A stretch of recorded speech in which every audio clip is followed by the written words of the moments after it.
अभी अभी आपको बताते चले कि बीपीएससी ने बहुत बड़ा निर्णय लिया है और तीसरे फेज की बहाली की प्रक्रिया यानी 15 मार्च की दोनों शिफ्ट की परीक्षा को कैंसिल कर दिया है। जाहिर सी बात है कि बहुत बड़ी जीत है। 4.25 लाख अभ्यर्थियों के भविष्य की रक्षा करते हुए बीपीएससी ने निर्णय लिया है। जहाँ तक मेरा मानना है कि कल जो हम लोग कॉल की बंद बुलाए थे, उसको लेकर जिस तरह की संभावनाएं थी, बीपीएससी पर काफ़ी दबाव पड़ा हुआ था और जो आर्थिक अपराध इकाई की रिपोर्ट थी जो सौंपी गई थी, उसके सिलसिले में बीपीएससी ने पहली दफ़ा एक सीरीज से खारिज कर दिया था। मामला काफ़ी आगे तक बढ़ा और मुख्य सरगना की गिरफ्तारी हुई। 48 पेज का एफआईआर और हजारीबाग के इचाक और बरही थाने क्षेत्र से लगभग 275 लोगों को गिरफ्तार कर जेल भेज दिया गया।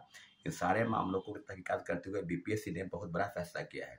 साथियों, 4.25 लाख अभ्यर्थियों के भविष्य की रक्षा बिहार सरकार को करनी थी और निश्चित रूप से पेपर लीक के संदर्भ में जितनी भी जांच एजेंसी जो आर्थिक अपराध इकाई टीम है, उसको बहुत बहुत धन्यवाद। निश्चित रूप से इस सिलसिले में मामला काफ़ी आगे तक बढ़ता जा रहा था और सारे मामलों की जो जानकारी हो रही थी उसमें यह है कि इस मामले में जो मुख्य सरगना है उसके अतिरिक्त कई लोगों की गिरफ्तारी अभी और होनी बाकी है। मैं तो इतना ही कहना चाहूँगा कि माननीय मुख्यमंत्री जी को आर्थिक अपराध इकाई को खुली छूट मिलनी चाहिए कि इस मुख्य सरगना में कौन कौन से लोग शामिल हैं।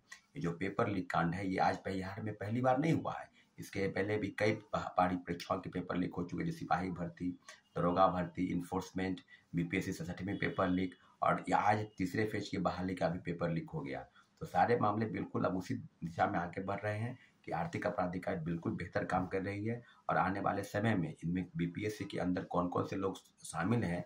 जो प्रिंटिंग प्रेस में क्वेश्चन छपने से पहले सरगनाओं के हाथ में प्रश्न पत्र दिया जाता है, बिना क्यूआर कोड लगा हुआ बरामदगी इस ओर इशारा करती है कि निश्चित रूप से पेपर लीक के संदर्भ में बीपीएससी की भूमिका अहम है और सारे बिंदुओं की जांच चल रही है।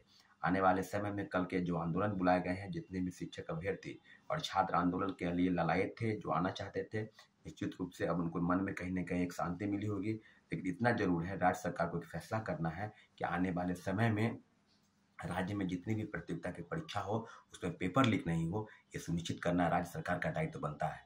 इसलिए जितने भी आंदोलन के लिए आने वाले कल बीपीएससी गेट पर हम लोग का जो कॉल बुलाया गया है, निश्चित रूप से आंदोलन बिल्कुल सफल रहा। हम लोग की आम मुहिम रंग ला गए।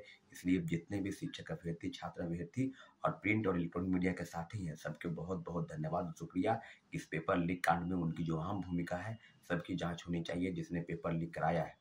निश्चित रूप से माननीय मुख्यमंत्री जी ने सही निर्णय लिया और आने वाले समय में जो हित है, छात्र हित है, उसको देखते हुए जो निर्णय लिए गए हैं माननीय मुख्यमंत्री जी के स्तर से, एक और निर्णय लेना है कि आर्थिक अपराध इकाई की जो जांच टीम है उसको बिल्कुल खुली छूट मिलनी चाहिए कि इस पेपर लीक कांड का सरगना कौन है, कौन कौन लोग गिरोह इस रैकेट में शामिल है, सबको पकड़कर जेल के सलाखों के पीछे भेजना चाहिए और एक बड़े से बड़े कानून की तरफ सरकार को बढ़ना चाहिए जो पेपर लीक कराने की हिमाकत कोई नहीं कर सके।